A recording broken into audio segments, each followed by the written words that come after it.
pleasure to have you once again, and welcome again to the Link edition for this week. Our promise is to continue furnishing you with information you can use. Whatever you listen to here, especially in business and concerning your money, it is usable. And sometimes we have opportunities, and I promise we are going to come with opportunities. Today, we are still dealing with the question of information you can use. And we're talking about businesses creating an online presence, which seems to be becoming inevitable, but we can't take it for granted. And in the studio, we have Mr. Julius from Africa to Trust. Africa to Trust is a digital platform for Africa that helps companies to tell their story across the continent. Julius, welcome. Thank you, Samuel Setuba. Thank you for hosting me. I'm glad to be here. All right. Developing an online presence and automating systems to become digital has enormous advantages. I can't take it for granted that people know why. Tell us why you are in this space. Why should I create an online presence and automate systems to digital? Thank you very much for that question, Samuel. There are two things that are different. Online presence is putting your business on internet. Okay. Yeah? You want everyone across the world to see your business. That is going online. Then digitalizing is about your internal processes. What software do you have? So like when you go to a supermarket, there is a system they use for keeping track of the orders, keeping track of the inventory. So that is internal digitalization. Digital, yes. You're still using, we're talking about using computers in different ways. Okay. So the first benefit for putting your business online, you're moving away from your traditional office where you're entertaining walk-in clients. Now you're getting visitors or people checking out your information who are across the globe. So they could be within your geographical location still, but they are usually beyond your geographical location. So if you put your business, say, online, say like NTV, now people outside Uganda can watch what NTV is doing, and across the world. So your reach is richer. You are being seen by very many people at the same time. Who would not have seen you otherwise. That is right. So the other thing is the cost of going online.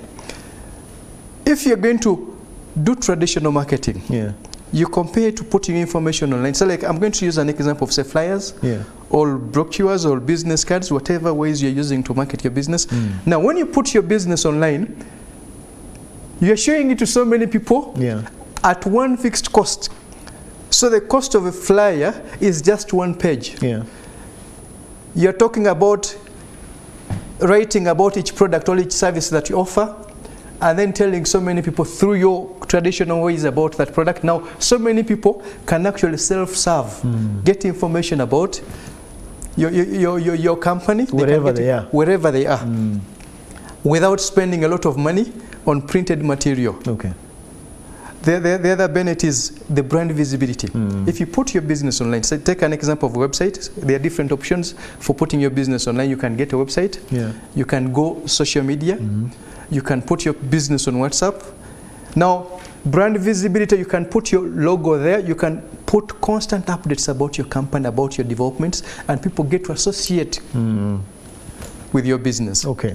The other benefit, if you can allow me, is interactivity, the customer relations.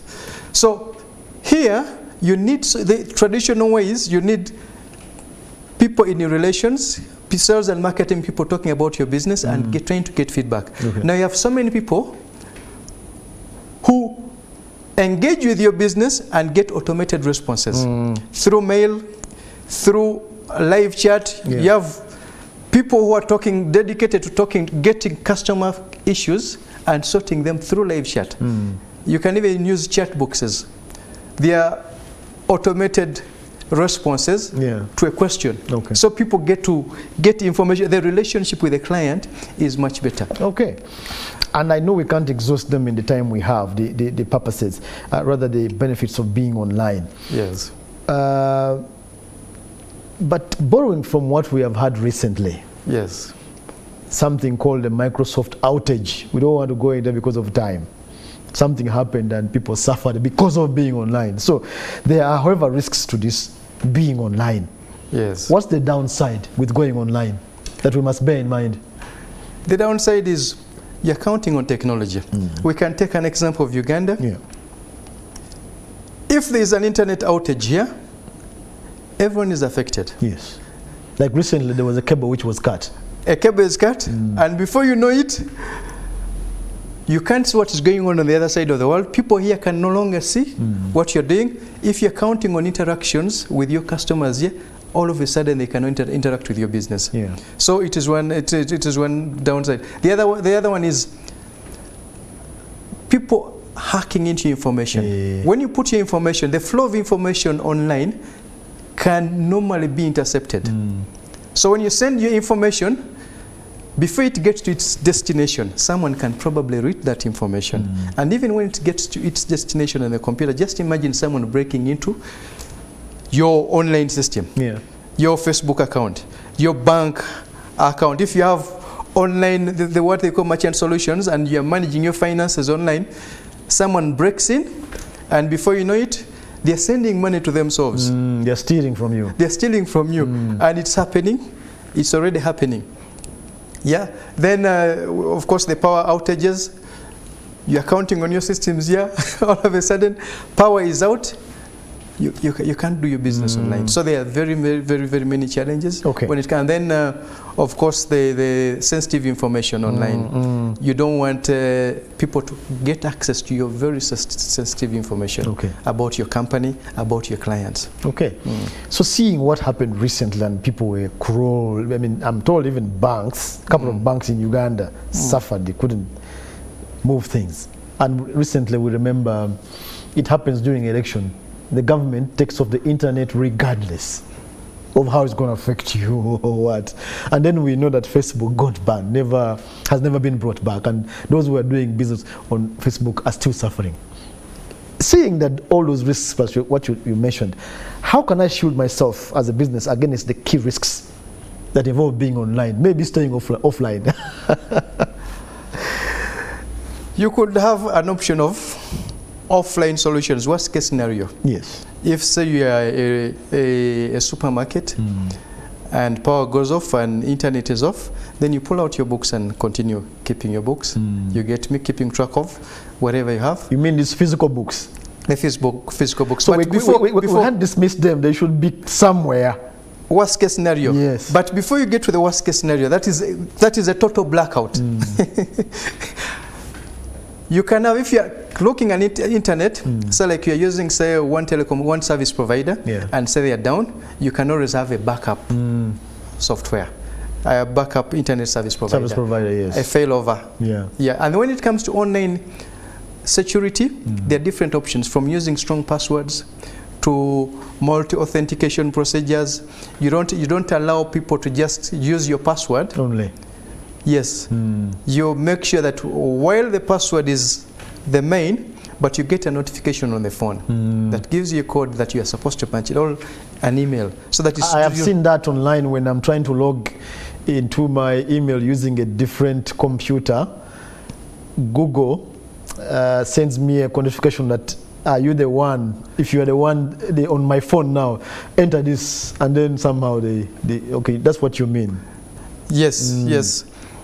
So that is multiple one authentication. Way. Multiple authentication. The other thing is to avoid the breach of information while it is in transit, or when it gets to its destination. There are encryption methods. There are different ways you can encrypt that information in transit. Now, so many software companies know about those encryption methods. The software is there for encrypting information, so that as it is in transit, it is not interfered with. You don't want your credit card details or credit card details of your clients plainly read by people with very bad intentions. And the other big thing that you have to factor in is, once the information has gotten to its destination, seated on the database somewhere, is it safe? So even at the server level, for sensitive information, that information has to be encrypted. Encryption. What's encryption, by the way? We might assume people know. What's encryption? Encryption, I'm going to use an example of my name, say Julius Rule. Yeah. So when someone is reading my name, they read Julius Rule. That is normal. Yes. Now encryption takes the letters and names and turns them, the letters that make the names, into codes. Oh. Yeah. So those codes, a combination of figures and letters to represent your name, to represent one letter of my name, can rewrite my name so that when someone comes and they're just reading, they don't easily interpret. They see the code, they don't see the real name. They don't now just imagine your credit card details. They don't see your credit card information in plain text. Okay. They see something that is bound to take them a lot of time, if